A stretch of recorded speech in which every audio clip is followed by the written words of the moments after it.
Hey everybody, this is Jonathan. With our recent Patreon updates, I'm taking this opportunity to record a video to explain the process of getting selected to come on the show. It's important for me to share these standards with you. One of the things that I've felt the most stress over since starting Trivial Warfare is the feeling that I'm not delivering enough to our patrons. It's definitely not a lack of want to, but mathematically, we've just had too many people for me to deliver on what I thought I could deliver on. This is the same stress that drove me to create things like Blitz and Foreplay and things that are blank.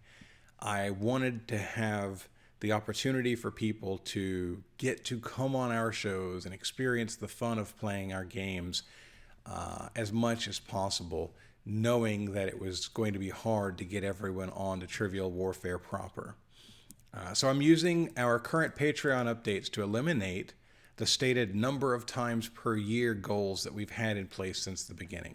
I think that everybody already knows that we were unable to deliver on those goals, and the reason is that more people showed up than we ever thought. And when I redid the rewards a while back and redid the tiers, more people showed up than I expected then too. And obviously I'm pretty bad at projecting how we'll do over time. It's more important for me to be honest with you about what to expect than almost anything else. So regardless of what impact this has on your decision to support the show or not, or what level you want to support the show or not, I want you to know what your reality is and let you make your decisions based on that as opposed to anything else. So that's why I'm taking this opportunity to do this right now and lay all of this out for you. The first thing that you need to know is that, except for special guests, we really can't book shows in advance. I don't know who will be available much more than a week in advance, and I won't know what the best matchups are going to be out of the people who are available. It's an important piece that's easy to take for granted. People don't have to be amazing trivia players to come on the show. But when we do bring someone on that rates himself as a 2 or a 3, then I don't want to put them in a match where they're going to look bad. I want everybody to come on the show and have a blast and have a great time, and matchups are a big part of that. We work very hard to ensure that each show's matchups are as evenly matched as we can make them. So instead of sending out just straight invites to the show, about a week to a week and a half before the recordings, Katie will send out a batch of emails to people who have met various criteria. Once you're on that email list, that availability request email list, you're going to stay on it until the next time that you come onto the show, unless you let us know that you don't want to be on it, in which case we can obviously remove you. When you're on this list and you're receiving these emails, you could honestly get on at any point. The response rate for these availability emails runs about 10 to 20%. When we used to only send out about 25 emails at a time. And so our responses, honestly, would get maybe 2 or 3 some weeks. And the likelihood is those 2 or 3 people were going to come on the show that week.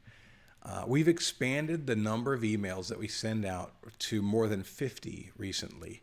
And as such, it's not unusual to get around 5 to 10 responses. We've had as few as a few. We've had as few as a few. We've had as few as 2 or 3 and as many as 20 responses to a single invite before.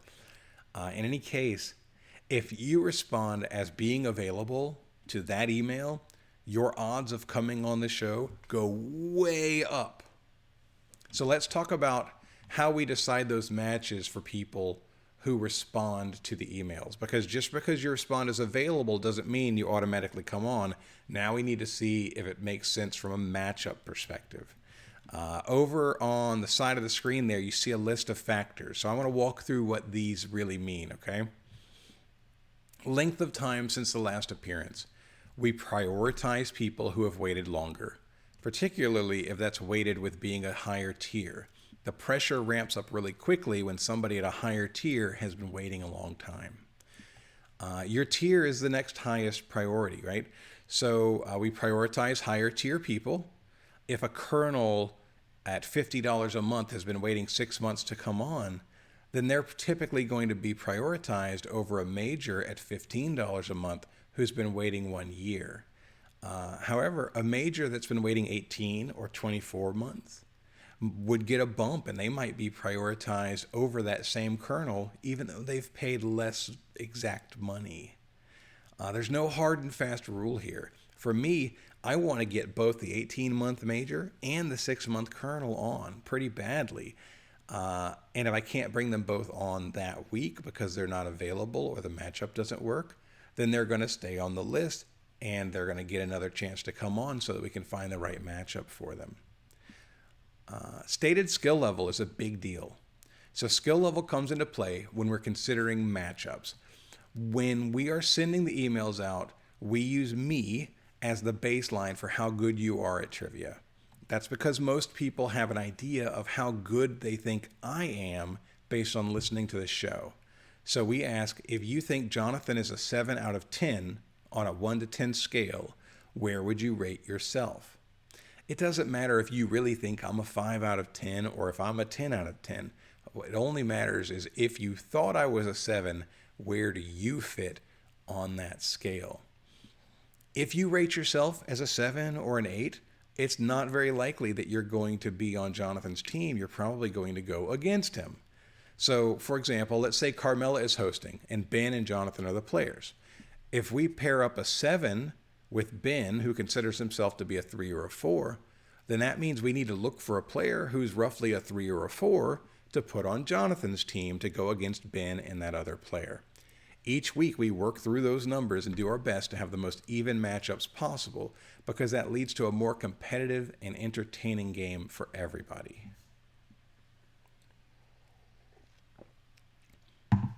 Next up is specialties. So this is another important factor. If you call yourself a 5 and say you're very good at pop culture and TV, then there's almost no chance that you're going to be teamed up with Chris, who is also very good at pop culture or TV. So if Jonathan and Chris are the host players that week, a 5 with a pop culture specialty might get teamed up with Jonathan, which means that we'd be looking for somebody who rates themselves at around a 7 or 8, who specializes in something other than pop culture, to team up with Chris. And in that way, we ensure a good matchup. This is a significant factor because when you come on, we want you to have a good time and we want you to feel good about how the game went. Let's talk about gender and race. I personally believe that the show is better when we have a diverse set of people on it. There are episodes every once in a while where the entire group of people on the game are white men. Rambo has jumped up on the desk to say hello. Say hello, Rambo. Say hello. Hello. Can't get rid of that. What was I saying? Sometimes we have episodes where it's all white men. And this typically happens when it's Chris and I who are the scheduled hosts, and none of the people who responded as being available offered a more diverse option that fit within the group of people that we could put on the show that week to have a good matchup. The selection criteria can play out in a lot of different ways, but one simple example is that if there's only one woman or one non-cis male who responds to say that they're available, then it's highly likely that that person is going to be on one of the shows. All the other factors come into play as well, but this is one that I care about.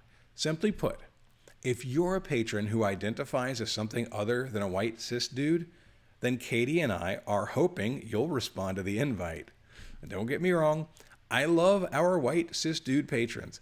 I'm a white cis dude creator, but at the same time, I want it to be just as easy for us to accidentally have an all non-white cis male guests list on a game as it is for us to have an all white cis male game without it being some kind of special occasion. So those responses are important to me, and I want to encourage them. Relationships. If you know that if I know that two people are really going to get along together and are funny together or have a good relationship, then I love the chance to bring them onto a show together because it makes for a more entertaining show. Likewise, if I'm aware that two people don't get along, then I make it a point to see that they don't end up on the same show together. Obviously, I don't know everybody's relationships and I don't know all of the stuff that goes on, But I do know that if I'm aware of it, I'm going to try and make sure that I don't pair up oil and water. And then the last thing on this list is the host. So each of our main hosts has a different personality when writing games. That's one of the strengths. Rambo has jumped back on this table.